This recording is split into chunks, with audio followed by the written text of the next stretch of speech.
আসসালামু আলাইকুম রহমতুল্লাহ। আশা করছি প্রত্যেকেই ভালো এবং সুস্থ আছেন। আপনারা প্রত্যেকে জানেন প্রত্যেক পরীক্ষার আগে আমি এই প্রশ্নগুলো নিজের হাতে টাইপ করে আপনাদেরকে সরবরাহ করে আসছি বেশ কয়েক বছর যাবত। এই বছর আমি প্রচণ্ড ব্যস্ত থাকার কারণে এই প্রশ্নগুলো অন্যদের দ্বারা টাইপ করানোর প্রয়োজন হয়েছে। এই কারণে বেশ কিছু খরচ হয়েছে এখানে।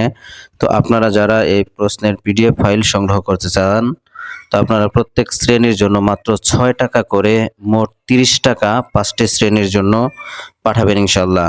এই ভিডিও ডিসক্রিপশনে একটি বিকাশ এবং নগদ নম্বর দেয়া আছে, সেখানে ৩০ টাকা করে পাঠিয়ে হোয়াটসঅ্যাপে যোগাযোগ করলে ইনশাল্লাহ আপনাদের এই প্রশ্নের পিডিএফ ফাইল পাঠানো হবে। তো দেখুন, আজকে আমরা প্রথম সাময়িক পরীক্ষার ৩য় শ্রেণীর বাংলা প্রশ্ন নিয়ে আলোচনা করছি। তো দেখুন, এখানে প্রথমে শব্দার্থ লেখার জন্য ১০ নম্বর দেয়া থাকে, কবিতা এবং কবির নাম সহ লেখার জন্য দেয়া থাকে ১০ নম্বরের প্রশ্ন, বাক্য রচনার জন্য দেয়া আছে ১০ নম্বর, প্রশ্নের উত্তরের জন্য দেয়া আছে ২০ নম্বর, সংক্ষিপ্ত প্রশ্নের জন্য দেয়া আছে ১৫ নম্বর এবং শূন্যস্থানের জন্য দেয়া আছে আমাদের ৫ নম্বর, বিপরীত শব্দ লেখার জন্য দেয়া আছে ৫ নম্বর, যুক্ত বর্ণ দ্বারা শব্দ গঠন করার জন্য ৫ নম্বর দেয়া আছে, সঠিক উত্তরটি খাতায় লেখার জন্য ৮ নম্বর দেয়া আছে এবং অনুচ্ছেদের জন্য দেয়া আছে ১২ নম্বর। এইভাবে ১০০ নম্বরের বাংলা প্রশ্ন তৈরি করা আছে। এবার আমরা যদি দেখি এখানে যে ইংলিশের জন্য, তো কবিতা লেখার জন্য দেয়া আছে ১০ নম্বর, ওয়ার্ড মিনিং এর জন্য দেয়া আছে ১০ নম্বর, কবিতা লেখার জন্য দেয়া আছে ১০ নম্বর, মেক সেন্টেন্সের জন্য 10 নম্বর দেয়া আছে, ট্রান্সলেটের জন্য দেয়া আছে 15 নম্বর, ট্রান্সলেট ইনটু বেঙ্গলির জন্য দেয়া আছে 15 নম্বর এবং এদিকে ফিল ইন দ্য ব্ল্যাঙ্কস এর জন্য দেয়া আছে 10 নম্বর,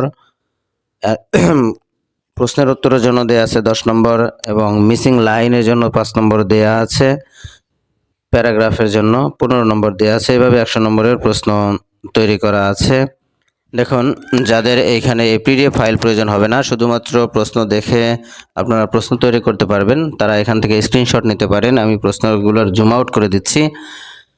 তো এবার দেখুন, যেখানে কোরআন মাজিদের প্রশ্ন দেয়া আছে, যদি প্রত্যেকটি প্রশ্ন আমরা ব্যাখ্যা করতে চাই ভিডিওটি অনেক বড় হয়ে যাবে, এই কারণে আমরা এভাবে স্কিপ করে যাচ্ছি। দেখুন, গণিতের প্রশ্নটা এখানে দেয়া আছে, আপনারা ইচ্ছে করলে এখান থেকেই দেখে নিতে পারেন, আরেকটু জুম আউট করলেই পুরোটা আসবে।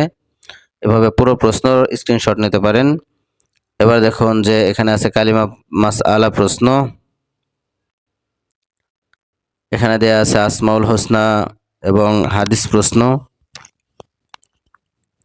এখানে দেয়া আছে আরবি লিখিত প্রশ্ন এবং এখানে সমাজ বিজ্ঞান এবং সাধারণ জ্ঞান এই প্রশ্নটি এখানে দেয়া আছে। আপনাদের যাদের প্রয়োজন হবে আপনারা স্ক্রিনশট দিয়ে নিতে পারেন। যাদের পিডিএফ ফাইল প্রয়োজন হবে, এই ভিডিওর শুরুতে যেভাবে বলা হলো সেইভাবে আপনারা পিডিএফ ফাইলটি সংগ্রহ করতে পারবেন।